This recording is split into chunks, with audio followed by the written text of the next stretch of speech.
bene ekyabazinga alina embaga nga 18 BBS alina okola omukolo ogwo nga teyeekubidde twagala embaga eyo embaga si ya kusondera mbaga obwakyabazinga bw'abantu nga wala obwakabaka ntwasonda ettofaali nemujja nebusoga nemukola ki yes kyabazinga sekazina naye ffe ngaabasoga tugamba tunabeerako tutya tubeere paati y'embaga eyo tayinza kuwasa mukazi nga obusoga yonna tukoze eki tetuliiko so twagambye tugenda kwekolamu omulimu ng'abasoga tulage nti kyabazinga tumwagala nnyo era wakyabazinga bwataawe numbers merchant code momope that's MTN 777 eraga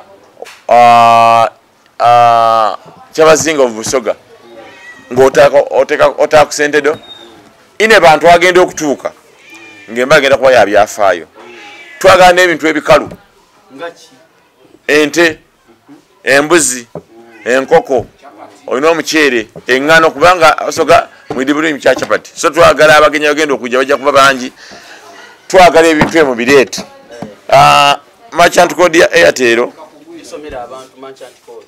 kanjifune wano tetwagala kutunyonyola twagala ekitumu sente kyabazinga ayitaine bantu si luseke bairete mukitwana tuluseke kanjinoonya wane kodi ya Airtel MTN njimanyi anti ukosi obeerako nobeera ng'omanyi linda kamala ogiraba wano so netukola tulina account ya Zandale Bank twagala sente no embaga onjaita wogamba nti Buganda Kingdom ekikola Obuganda bantu n'ekikola obusoga basoga kati tusobola kukkiriza akulira busoga ate yeekolera embaga nga ffe weetuli ani akulimba mwaliwo waliwo Dayas Dayas waliwo tebasona embaga ya Bwakabaka Dayas yaliwo kugonde ku mbaga ya atata kubye bukubi ye nonyale ya Airtel nonyano code ya Airtel ate jukire ya MTN nyangu 7770 no buli musaga gyoli yonna kiri gyoli kati ngenda kuba kukunga abasoga be Kampala wano ndijja kuba kunga tulete sente tubenga kyabazinga nga 18 November akola ebyafaayo mu nsi na twende embaga eno yogereko emyaka 4 mu maiso 400 years nga bagera ku mbaga ya kyabazinga kanyano kodi ya Airtel no tulina competing naye ajja kwogerwako kyabazinga twenda mwenemu ajja okuleeta maama waife ng'obusoga bwonna butegeire era embaga eno ejja kuba buli mu busoga buli ku district buli ku kyalo ba chairpersons ba MPs ba LDCs n'omulimo mufune projectors mulaga abantu embaga eno linda mala kusoma namba ya Airtel Pay twende sente embaga tujiwese ekitiibwa tuzira budget kubanga tukaifuna sente tusoka tufuna sente metukole budget zena ine bantu wangali eyo ndi kunoonya kawala okufunana gundi nali mufuni enzo wange nkali Airtel Pay namba eri ina 36 0000 obwa kyabazinga bwa busoga Airtel Pay then Momo Pay eri 777 eri mainaga kyabazinga of busoga ate Zandale Bank account number mpanvumu 300 555 eyo namba ya Zandale Bank Swift code abooluganda Zandale Bank abaganda twagaliza ebirungi abagaza obusoga obulungi oyinza okubanga awasaayo omukazi okwanayo mufuuse ekizibu abaganda mufukira asoga ekizibu kemwala bene bantu nga mulungi mugweredde busoga buli muganda ayikupangisa busoga twagala sente ani bebe agenda leta sente ate kati ekyo tetagala kugambako bebekulu mariachi mwawasa busoga twagala sente zali ate kati twamutukidde ndibugala nani tali online ati mugambe zali twenda sente tuwereze Shakibu muganda ati Shakibu muganda Shakibu twagala ne kumbaga eyobeerewo kuba twagala embaga eno okubanga nga 18 November lunaku lukulu mu nsi yonna si busoga yokka nsi yonna si Uganda yokka, across all the world. Bakulukulu. Zari, musoga munange, ndi kubategeeza tulina royal wedding, Busoga wedding, Embaga ya mwenemu. Eriyo nga kunana ogwe 11 that's November mu ebugembe. So, tulikusaba twetaaga tukole embaga eno eweesa obusoga ekitiibwa. Tutwale obusoga mu buntongi. By the way, mu myaka gino egyaife abatamanya tusoga gino emyaka gye tulimu kati nga kuki divorce tebulanga kubagala bwa kabaka oba bwa Kyabazinga aliyo girabyeko okole divorce yimu ku kwanda bekyenyi naye yali atanalanga ko yadde kati nga Masembe tebulanga ku mbaga yani ya king yenna eno embaga esoose kitegeeza kintu Uganda yonna erina okubanga amaaso gali the royal wedding Busoga royal wedding Embaga ya mwenemu. Twagala sente tetwagala kutunyonyola nti ate ki twagala sente za kukola mbaga egenda okwogerako emyaka 5 mu maaso sente weziri nze nga Busoga ate nakwogera iwe taamu isimu lyo obawereza 5 oba 10 oba 3 tujafuna mu accountability bakalifuna budget kubanga tukalifuna sente twenda sente tukole mbaga simu yange kale nesimu yange just ongule okwebuza ebisingawo. By the way, Embaga egenda kubeerako abantu bangi naye tusobola kuleeta Busoga bwonna n'ensi yonna okubeera ku mbaga eyo. So tusuubira nti buli omu wanaabeera mukeere mufumbe enkoko Uganda yonna, mufumbe enkoko, mufumbe embuzi, mufumbe ente, buli omu abeere n'embaga nga mukuze n'ekyabazinga okuba enamba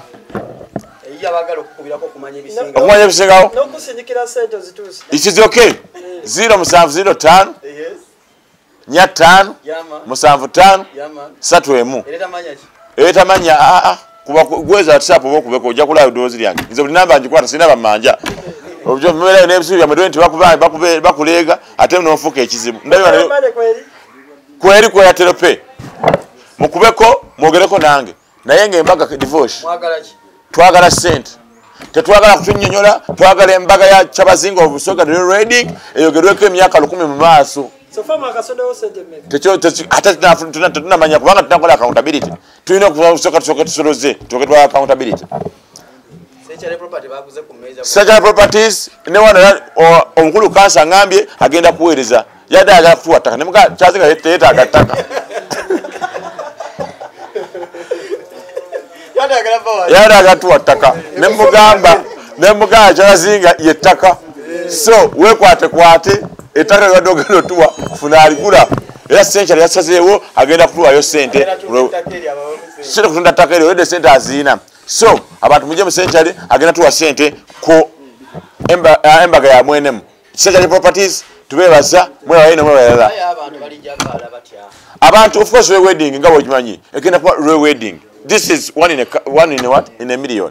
Go divorce wakwaliwo ku mbaga eziri naye nze ku mbaga ya Kabaka of Buganda nali muto naye sinaba nakutegeera siri mu myaka gyo dayasi waliwo okugwa obote nakala president omu President Museveni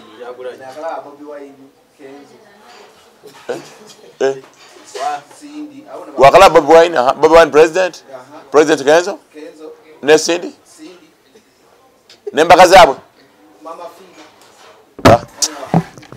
njala bategeeza wama gutudde ku mulamwa president laneke kat bonna bagaka president twagala sente ba president wala mukogera kwa twagala sente ebibina byabayimbi wabisabye sente uma federation tetozaga basaba kirakakatako okujja kubanga abasaba kamba kobere buli mwembi ng'oli Musoga oba ne toli Musoga naye ng'aliwo badde kejja n'okuba show mujja ne mukyagaliyayo ne mweyagalira emisolo mu loogi zaffe Masembe twagala sente the royal wedding twagala sente nyigawo code olina Airtel oba MTN olina yebweru kankuwe swift code ya Central Bank sagala kunyinyonyola so nindako tovuja jayo nindako kasembeyo kano Bana buli omusoga mu ngeri ye. Muyinza okamulowooza nti Basoga ffeffe Kabasoga. Abasoga twava bweru okujja mu Uganda. Twajjanga ba investor. Kutandiise wakala kati oyimuse. Leka manye nyo kino. Abasoga twava bweru. Muwira nti nja kujja Italy ndi kujja Italy because twava bweru. Ekyokubiri buli omu musoga. Bwawide ku chapati oba ofuse musoga. Bw'oba olina emputtu nga obakwana ng'oli muwala n'ogaana eba mputtu oba oli musoga. Bw'oba oyanguyiriza emirimu oba oli musoga. Bw'oba oli komando olidde okitegeeza alya ku kikomando oba oli musoga. Divorce oli musoga. Cookie ku ngeri gy'ozungamu ne content wo oli musoga. Kuba okwo okuyirirwa kw'oyirirwa mutayinza kubanga oli Muganda. So twagala ssente, tetwagala kutunyonyola kintu kyonna. Royal wedding erina okwogerwako emyaka 5 mu maaso. Twagala ne ku bagira tena yebweru square out square ene yebweru gyabateekako billboard abayimbi Freedom Square bagira Freedom Square eriyo New Times Square naye bagenda giraga ene embaga ya mwenemu. So twenda sente Freedom City ne Freedom City bagenda teekayo entimbe. Twagala bateekeyo entimbe bannayuganda mwenemu sobenga musobola okulaba kuki. Twagala buli wali kisaawe bateekemu entimbe. Eno embaga yogerweko mu ebaga y'ekyasa. Twena tulaga nti Abasoga twena tuliwo. Abasoga tuyina amaani. So Basoga banange muweereze sente. Abali Oman, Saudi Arabia, Canada, Switzerland, America, USA, Juba nsiza bweru. Yeah. Rwanda, Kenya, Tanzania, Burundi, Zambia, Gaboni, Bangkok. Sinsi. India. Abayindi, Sudir. Rajiv and Mr. Sudir and Rajiv, please do what? Contribute to the wedding of Busoga. Those ones that don't understand Uganda and Busoga, we have a wedding. English for Auntie Bite because they are going to show me on CNN and Al Jazeera. Yeah, no, don't worry. Fellow Ugandans, as I've been telling you, the other are in the mother language because Busoga is like English. We have Busoga wedding, Embaga egenda in quotes, coming up on the 18th of November, 2023. Please, we are calling upon all the whole world to contribute to this event because the king of Busoga, the Chazing of Busoga, is not for the Busoga only, it's for the whole world. And why are we contributing? Just because that the king doesn't have money. There is money in the kingdom, but because he's being a king, it shows that he's a person of the people. So we have to contribute to this cause. Not even cause, to this royal wedding. So, the merchant code where you can send your contribution, these names will be published so that each and every person will see their names. Momope, that's MTN. Merchant code, you just dial star. No, let me read it. But for all of you know, you know very well. Merchant code of MTN is 707070. Merchant code of Airtel is 4360000. Then you send your money. The names is of Chabazinga of Busoga for MTN. Then for Airtel or Chabazinga Bwa Busoga. So please make it a point. Be part of this royal wedding. Be part of the history that's going to be made. This royal wedding is going to be talked everywhere in the world. Even the place you talked about? New Times Square. In New York? In New York, yeah, and in Bangkok, in India, Dubai. Is it that building of the tallest? But Burj Khalifa, it's going to be shown there. The National Stadium, there will be screens to show that. We have the bridge, new bridge of Jinja. They are going to show that in the rights of the Chavazing of Busoga. So please be part of it. To give you a story of Busoga, we came from abroad. That's why we use that word of Italy, because it came from very far. And the Busoga, we are investors in Uganda. If we don't contribute to this cause, we will go back and we will die of hunger. Because remember, Kakomando everyone is a sure win. Even the president of Uganda is a Kakomando man. Sometimes the government doesn't have money and is Kakomando ni Kavera Kunyesa.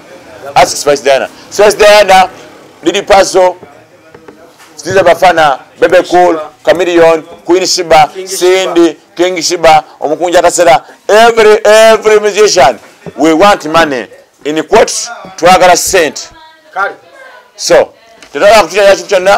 Secretary Properties, thank you so much. You contribute the cause. You are very much welcome. Cancer, I know it has said that